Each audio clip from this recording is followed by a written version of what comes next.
22শে December 2025 ভরতপুরের বিধায়ক, বাংলার জননেতা, মাননীয় শ্রদ্ধেয় ভাজন হুমায়ুন কবির সাহেব, তিনি একটা নতুন রাজনৈতিক দল তৈরি করেছেন এবং দলটি যথাযোগ্যভাবে সর্বস্তরের নারী, পুরুষ, ছেলে, মেয়ে এবং সর্বস্তরের জাতি, ধর্ম, বর্ণ নির্বিশেষে মিলেমিশে একাকার লক্ষ লক্ষ মানুষ এবং সকলের সামনে প্রকাশ্যে দলের নামটি ঘোষণা করেছে। দলটি জনসাধারণের দল, তাই নাম দিয়েছে জন উন্নয়ন পার্টি, JUP। এবার এই কথাটি ঘুরিয়ে কিছু তোলামূল এবং বিজেমূলের নেতা সমর্থক কর্মীদের চুলকানি শুরু হয়ে গেছে। তারা এই কথাকে কাটিং করে কেউ বলছে বিজেপির দালাল, কেউ বলছে তৃণমূলের দালাল, কেউ বলছে এটা মমতা ব্যানার্জি প্ল্যান করে দিয়েছে, কেউ বলছে এটা বিজেপিরা প্ল্যান করে দিয়েছে। নামটা এমন হলো কেন? এই একটা অক্ষর বার দিলে তো বিজেপি হতো। দাদা ভাই, আপনাদের উদ্দেশ্যে বলি, আপনারা সবাই অবগত আছেন যে দীর্ঘ 20 বছর ধরে মমতা ব্যানার্জি বিজেপির সঙ্গে ঘর সংসার করেছে এবং কখন বিজেপি থেকে তৃণমূলে যাচ্ছে আর তৃণমূল থেকে বিজেপি আসছে এর কোনো সীমাবদ্ধতা নেই। এবং অনেক জায়গায় প্রোগ্রামে দেখা যাচ্ছে কখন নরেন্দ্র মোদী, মমতা ব্যানার্জি এক জায়গায়, কখন দিলীপ ঘোষ, মমতা ব্যানার্জি এক জায়গায়, কখন বিজেপি থেকে তৃণমূল, তৃণমূল থেকে বিজেপি, আবার তারা এক, আবার আলাদা, এর কোনো সীমাবদ্ধতা নেই। এবং সবাই একসঙ্গে পরিকল্পিত করে বাংলায় খুন, ধর্ষণ, দুর্নীতি, স্বজন পোষণকারী, তার কোনো ন্যায় ইনসাফ বিচারও সঠিক হচ্ছে না। এই জায়গায় দাঁড়িয়ে আপনাদের তো ভাবতে হবে দাদা, যে কেন হোসেন গাজী হঠাৎ হুমায়ুন কবিরকে সমর্থন জানাচ্ছে এবং এদের ভাবনাটা কি? ভাবনাটা হলো এই, আমি কোনো দলের নাম করছি না, শুধু দুটো রাজনৈতিক দল যারা গরিব মানুষের, সাধারণ মানুষের আতঙ্কিত করে তাদের সাধারণ মানুষের প্রতি বিশ্বাস এবং ভরসা নেই বলে একদিকে বিজেপি তারা ভোট চুরি করছে রণকৌশলে, আর একদিকে তৃণমূল কংগ্রেস বিরোধীদের দল মিটিং করতে দেয় না, ঝান্টা লাগাতে দেয় না, সাধারণ মানুষ তার গণতান্ত্রিক ভোট অধিকার ভোট দিতে দেয় না। কেন? ভোটের বাক্সেতে গিয়ে ইভিএম দেখা যাচ্ছে আতর লাগিয়ে দিচ্ছে, রং লাগিয়ে দিচ্ছে, পাড়ায় হুমকানি চমকানি। কেন এই জিনিস? ভারতবর্ষ স্বাধীন দেশের জনগণ স্বাধীন গণতান্ত্রিকভাবে সে তার অধিকার প্রয়োগ করতে পারে, তার মানে তাদের বিশ্বাস নেই, তাদের লক্ষ্য অর্থগতি, ক্ষমতার লোভ। আপনাকে বলি, হুমায়ুন কবির মুহূর্তে মুহূর্তে তার মত চেঞ্জ করছে, এটা কিছু মানুষ অভিযোগ করছে। দেখুন, হুমায়ুন কবির তো পারতেন বিজেপি বা তৃণমূলে সারা জীবন থাকতে, কিন্তু তিনি বুঝেছেন এই দুটো দল মানুষের পরিকল্পিতভাবে আমাদের অর্থগতি ক্ষমতার নাম করে তারা অর্থগতি ক্ষমতা লুটে খাচ্ছে আর আমাদের মতো মানুষকে শেকল দিয়ে বেঁধে রাখছে। ফলে আমার বেরিয়ে গিয়ে মানুষের জন্য কিছু করতে হবে, তাই তিনি নতুন দল করেছেন এবং জনগণের সামনে ঘোষণা করেছেন। এইবার এরা কেন চুলকানি শুরু হয়ে গেছে? কারণ তাদের ভাবভঙ্গির সঙ্গে এদের মিলছে না। কারণ আপনি দেখেছেন বিজেপি এবং তৃণমূলের প্রেমের লীলা খেলা চলছে। পার্থ চট্টোপাধ্যায়, শোভনদেব থেকে শুরু করে বিজেপির সর্বস্তর নেতা এবং তৃণমূলের নেতাদের, তারা মহিলাদের নিয়ে আনন্দ ফুর্তি কাচ্ছে, বিভিন্নভাবে এনজয় করছে, অলঙ্গ ছবি, ল্যাংটা ছবি ইত্যাদি অনেক কিছু দিয়ে সিনেমা আর্টিস্ট এবং সমস্ত কিছু তারা তাদের সঙ্গে লিপ্ত। হুমায়ুন কবির বালিগঞ্জের প্রার্থীকে কেন ক্যান্সেল করলেন? তার এমন কিছু ছবি দেখা গেছে যেটা সাধারণ মানুষের কাছে বা সাধারণ তরুণ সমাজের কাছে সেটা সঠিক মনে হয়নি, তাই কিছু মানুষ অভিযোগ করেছেন এবং তিনি সঙ্গে সঙ্গে তার রিয়াকশন নিয়েছে। এটা তৃণমূল নয় যে যা অন্যায় করবে দলটাকে তাকে সাপোর্ট দিয়ে তাকে সামনে আনতে হবে। এটা বিজেপি নয় যে খুন করুক, ধর্ষণ করুক আর যত খারাপ কিছু করুক তাকে সামনে আনতে হবে। হুমায়ুন কবির বীর সৈনিক এবং বাপের বেটা, জনগণের স্বার্থে জন উন্নয়ন পার্টি যেমন নাম দিয়েছে, সঙ্গে জনগণের স্বার্থে খারাপটা লেগেছে, লোকে বলেছে, সঙ্গে সঙ্গে সেটা বয়কট করেছে, এটা খারাপের কিছু নয়। এইবার আপনাদেরকে বলি, যে সমস্ত ভাইয়েরা বিভিন্ন ফেসবুক, হোয়াটসঅ্যাপে, বিভিন্ন গ্রুপে তারা আজে বাজে কথাগুলো পোস্ট করছে, দাদা আপনারা বলুন, নতুন রাজনৈতিক দল তৈরি করার সাথে সাথে তার পরিকল্পনাটা কি, তার ভাবনাটা কি, তিনি বাংলার মানুষের জন্য কি চায়, তার পরিকল্পনা কি সেটাকে জানতে হবে। সে মানুষের জন্য কি করতে চাইছে সেটা ভাবতে হবে। তিনি শুধু বাবরি মসজিদ করে নাম ফাটায়নি, তিনি বীর সৈনিক। বাবরি মসজিদের সাথে সাথে তার পরিকল্পনাটা কি একটু আপনাদের দেখাই। তার পরিকল্পনা নতুন দলের নতুন মত, নতুন পথ নিয়ে জন উন্নয়ন পার্টির ইস্তেহারটাকে পড়ুন, তাহলে নিশ্চয়ই বুঝতে পারবেন। জন উন্নয়ন পার্টির ইস্তেহারটা দেখুন, আবার আপনাদেরকে তুলে দেখাচ্ছি, দেখুন, একটু ভালো করে গাইডলাইনটা পড়ুন, ভালো করে দেখুন।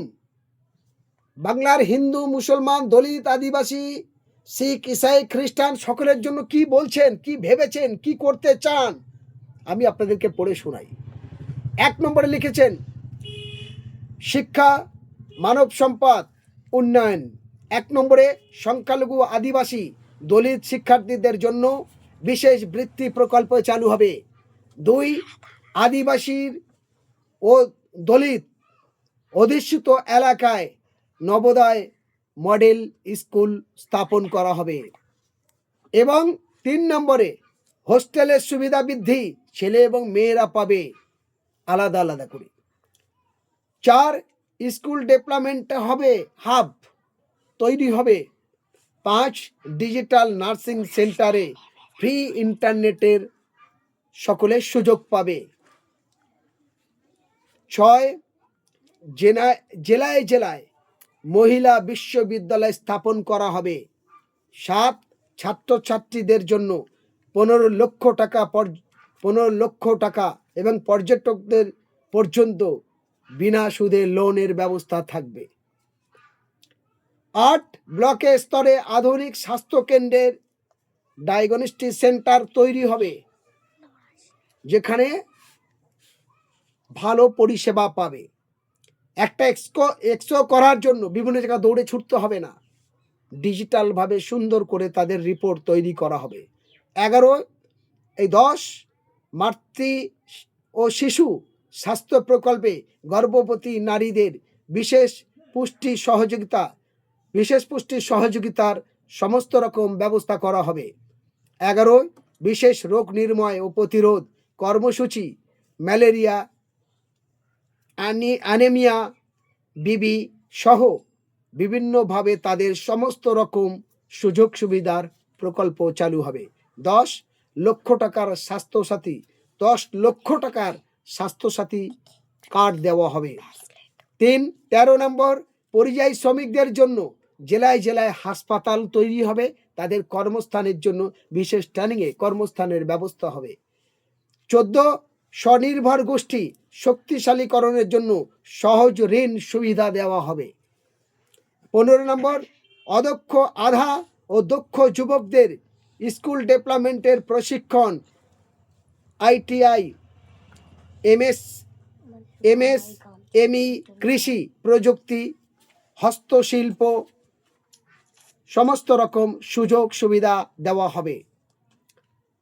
স্থায়ী শিল্প হস্তশিল্প বাজার সংযোগ সমস্ত রকম প্ল্যাটফর্মের যুক্ত থাকতে পারবেন, তাদের জন্য বিশেষ কিছু ব্যবস্থা করা হবে।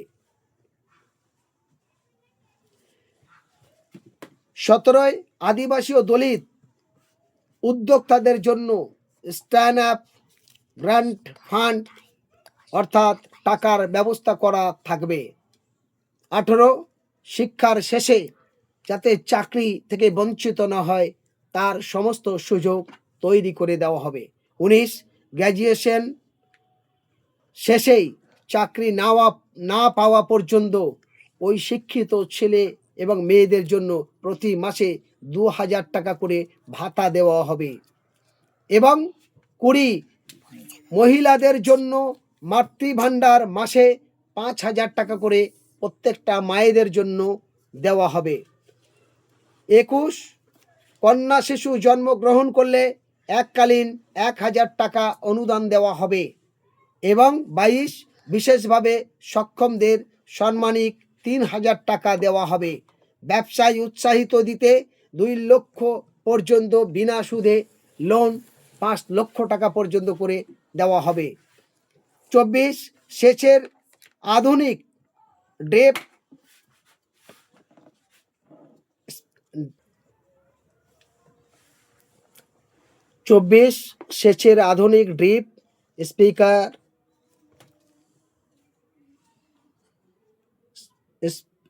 স্প্রিংকলারের সৌর পাম্প সমস্ত ব্যবস্থা করা হবে। কৃষকদের জন্য ফসল বীমা ন্যায্য বাজারদের নিশ্চিন্তকরণের সুবিধা দেওয়া হবে। আদিবাসী অঞ্চলে মধু, বাঁশ, পাটজাত পণ্যের উৎপাদন সম্প্রসারণ যাতে সুরক্ষিতভাবে থাকে তার ব্যবস্থা করা হবে। এবং জলাশয় সংস্কার, ধান, বিল, পুনরুদ্ধার প্রকল্প তৈরি করে দেওয়া হবে। গ্রামীণ রাস্তাঘাট সংস্কারের নতুন রাস্তা, বহু নতুন প্রকল্পের নির্মাণ করা হবে। প্রতি বাড়িতে 2 বছরের মধ্যে নিরাপদ পরিশুদ্ধ পানীয় জলের ব্যবস্থা করে দেওয়া হবে। গ্রামে গ্রামে 24/7 বিদ্যুৎ সংযোগ, 200 ইউনিট পর্যন্ত ফ্রি ইলেকট্রিক প্রতি বাড়ি থেকে দেওয়া হবে। বাজার, হাট ও গুদামের উন্নয়ন বিকল্প ব্যবস্থা তৈরি করা হবে। বিভিন্ন সংখ্যালঘু, আদিবাসী, দলিত পরিবারদের জমি ও আবাস সহায়তা করা হবে। বৃদ্ধা, বিধবা, প্রতিবন্ধীদের জন্য বিশেষ ভাতা দেওয়া হবে। পুষ্টি সহায়তা কেন্দ্রে বিশেষ মুসলিম, দলিত, আদিবাসীদের গ্রামে সুবিধা করে দেওয়া হবে। আদিবাসী, দলিত সাংস্কৃতিক সংস্করণ ও সংখ্যালঘু উন্নয়ন কেন্দ্রে স্থাপন করা হবে। সংখ্যালঘু ধর্মীয় সামাজিক প্রতিষ্ঠানের উন্নয়নের বিশেষ অনুদান ও সংখ্যালঘুদের স্থান প্রাপ্য 100 প্রতিষ্ঠিত তৈরি করা হবে। কলকাতা সহ বিভিন্ন জেলার পর্যন্ত হোস্টেল ও মুসাফিরখানা তৈরি করা হবে। মহিলা ও শিশুদের জন্য দ্রুত প্রতিকার সেল তৈরি করা হবে। ভূমিহীন, আদিবাসী, দলিত, মুসলিম পরিবারের জন্য জমির পাট্টা দেওয়া হবে। বিচার সুলভ পরিষেবা গ্রামে গ্রামে পৌঁছে দেওয়া হবে। যেটা গ্রামের মানুষ অত্যাচার হয়, বারবার থানা পুলিশের কাছে দৌড়ায়, তার নিরাপয় কিছু হয় না, মাথার ঘাম পায়ে পড়ে, পায়ের চটি সোজা হয়ে যায়, তারপরে সে ন্যায় ইনসাফ বিচার পায় না। আমরা সেই জায়গায় সেল তৈরি করে গ্রামের সমস্যা গ্রামে বসে সমাধান করার জন্য সর্বস্তরের ভাবে ব্যবস্থা করে দেওয়া হবে। উত্তরবঙ্গে ও মধ্যবঙ্গের জন্য বিশেষ প্যাকেজ ঘোষণা করা হবে। রঘুনাথ মিশ্র কমিশনের রিপোর্ট মেনে মুসলমানদের জন্য কমপক্ষে 20% সংরক্ষণ ঘোষণা করা হবে। বিভিন্ন জেলায় আলিয়া বিদ্যালয়ে সহ এইরকম ধরনের 200 মতো প্রকল্প নেওয়া হয়েছে, ইশতেহারে ঘোষণা করা হয়েছে, যার জন্য তৃণমূল এবং বিজেপি তাদের আইডি সেল, তাদের চামচা, তাদের তোলাবাজ, তারা বিভিন্নভাবে জনসাধারণকে বিভ্রান্ত করার চেষ্টা করছে। এই জায়গায় দাঁড়িয়ে একটা কথা বলতে চাই, যারা বাংলার উন্নয়নকে করতে চায়, জনগণের উন্নয়ন চায়, বাংলার উন্নয়ন চায়, বাংলার হিন্দু, মুসলমান, দলিত, আদিবাসীর মিলন তৈরি করতে চায়, ভাব ভালোবাসার ভ্রাতৃত্ববোধ রক্ষা করতে চায়, তাদের বলবো ক্যান্সার থেকে ভয়ঙ্কর রোগ হলো হিংসা। আর এই হিংসা ছড়িয়ে বাংলার মানুষের গণতন্ত্রকে গলা টিপে হত্যা করছে, তার নাম বিজেপি, তার নাম তৃণমূল। এই বিজেপি আর তৃণমূলকে পরাস্ত করে সমস্ত মানুষ একজোট হন। আমরাও চাই বাংলায় যতগুলো ধর্ম নিরপেক্ষ সোশ্যাল ওয়ার্কার আছে, সামাজিক সংগঠন আছে, গণসংগঠন আছে, মানবাধিকার সংগঠন আছে, ইভেন রাজনৈতিক দল আছে, আসুন সবাই এসে একসঙ্গে হাতে হাত মিলে, কাঁধে কাঁধ মিলে এই অত্যাচারী স্বজন পোষণকারী তৃণমূল এবং বিজেপিকে 2026-এ বিদায় করে বাংলার নতুন উদীয়মান সূর্যকে উজ্জ্বলের মতো নতুন করে সকলের খুশি খাসি হাসিতে বাংলা গোটা ভারতের পথ দেখাবে, সেই শপথ, সেই আশা নিয়ে আপনারা এগিয়ে আসুন। আমরাও আপনাদের সাথে হাত বাড়িয়ে দিতে রাজি আছি। ধন্যবাদ।